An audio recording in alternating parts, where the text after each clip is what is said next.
Oi. A distância entre as barras de um trilho do trem se chama bitola, ok? Agora eu vou contar uma história sobre isso. A bitola padrão nos Estados Unidos é de 143 centímetros, que é um número especificamente específico. Pois então, mas ela é assim porque os britânicos faziam. Foram eles que fizeram as primeiras bitolas dos Estados Unidos. Porque eles fizeram as primeiras linhas de trem dos Estados Unidos. Mas por que os ingleses fizeram com esse tamanho? Porque na Inglaterra era assim. As primeiras linhas de trem feitas na história foram desse tamanho. Elas foram feitas pelas mesmas pessoas que fizeram as linhas antes da eletricidade. Ou seja, quando os trens ainda eram a vapor e até um pouco a cavalo. Tá, mas e daí? Por que essas pessoas fizeram desse tamanho? Ora, porque os instrumentos e os aparatos que eles tinham eram os mesmos instrumentos e aparatos que eles usavam para construir os vagões, que tinham esse exato espaçamento entre as rodas. Tá, mas por que o vagão tinha esse espaçamento entre as rodas? Por causa dos sulcos Na estrada. Sulcos Na estrada. Anota aí. Sulco Na estrada. é o nome que se dá ao dano natural que as rodas fazem em um caminho. Essa imagem aqui explica direitinho. É isso são os sulcos de rodas. São os buracos que acabam criando na estrada. Acontece que nas longas estradas da Europa, esses sulcos de roda já estavam bem definidos. Então, se tu fizesse um vagão que não tivesse esse exato tamanho, era possível que as rodas não aguentassem, que o vagão não aguentasse, ele quebrasse. Isso não é muito legalzão, né? Além de que em algumas cidades antigas, tipo na Roma, por exemplo, tinham sulcos que eram construídos artificialmente para os vagões entrarem nas cidades com esse tamanho. Então, tinha que ser desse tamanho porque já estava sendo feito assim. Desde os romanos.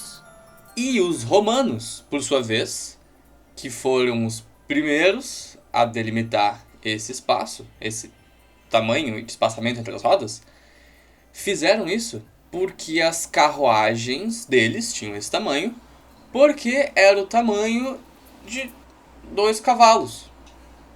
Era o tamanho que 2 cavalos colocados numa carruagem fazia sentido. Ou seja, os trens mais modernos dos Estados Unidos são delimitados por um par de bundas de cavalos?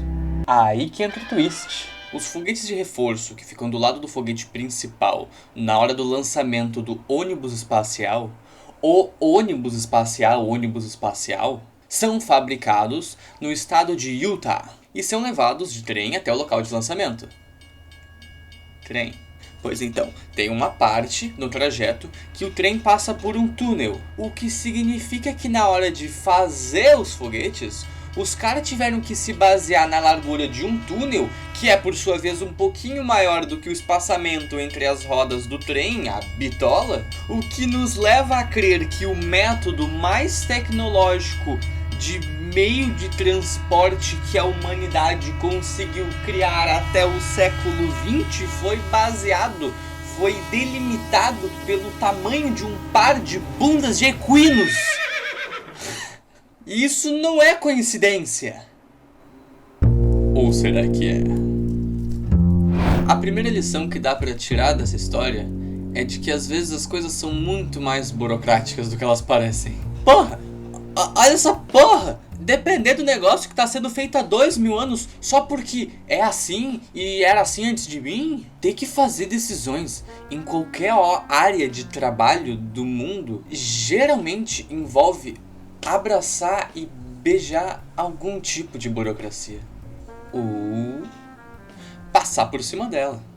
Eu particularmente recomendo a segunda opção. A minha geração revolucionária não gosta de coisa de velho. Peraí, deixa eu só ver isso aqui. Isso aqui. Tá. Eu acho que essa frase que eu acabei de falar é um pleonasmo, na verdade. Todas as gerações tendem a ser revolucionárias. E é lógico que elas não vão gostar de coisas de velho, das coisas das gerações passadas. Pleonasmo. Eu gosto da palavra pleonasmo, me faz pensar em Leonardo. Outra palavra que eu passei a gostar muito e eu descobri esses dias é apofenia. Eu vou falar de novo. Apofenia. Eu vou falar mais uma vez. Apofenia. Que significa perceber padrões e tirar conclusões de coisas que na realidade são aleatórias. A segunda lição que dá pra tirar com essa história parte do pressuposto de que tu já sabe que ela é mentira. Ou melhor, a história não é 100% mentira, mas ela é uma apofenia. É meio coincidência rearranjada para parecer que tudo tá interligado. Ela é uma história que ficou famosa uns anos atrás na internet. Se tu pesquisar aí, tu vai achar vários lugares dizendo ela. E também tu vai achar uns lugares desmentindo. Porque ela é muito legal. Mas quando tu analisa certinho, tu vê que ela não faz muito sentido. Por exemplo, a ligação dos vagões romanos com as primeiras linhas de trem não tem evidência. Não é bem aceita pelos cientistas, pelos historiadores. E o diâmetro dos foguetes espaciais, aqueles foguetes auxiliares do ônibus espacial que eu falei, ela é de 3,71 metros. O da bitola, lá, padrão dos Estados Unidos, era de 143 centímetros, ou seja, 1,43 metros. É mais que o dobro. O que significa que eles são divididos em partes para ser mandados para o local de lançamento e são remontados lá. Talvez o cara tenha feito que as partes sejam metade do negócio, mas ele não teve que se basear no cavalo. Ele não teve que se basear no negócio feito há 2000 anos. Os caras mandaram de trem porque tinha trem, era isso.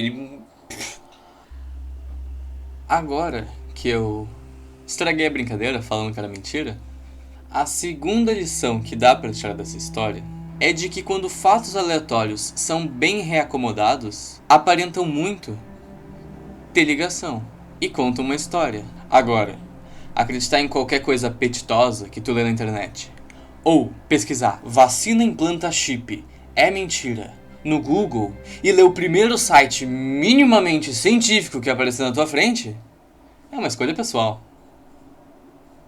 De qualquer jeito, boa sorte pra nós que vivemos no Brasil, no mundo, na era da internet. Ano que vem tem eleição, né?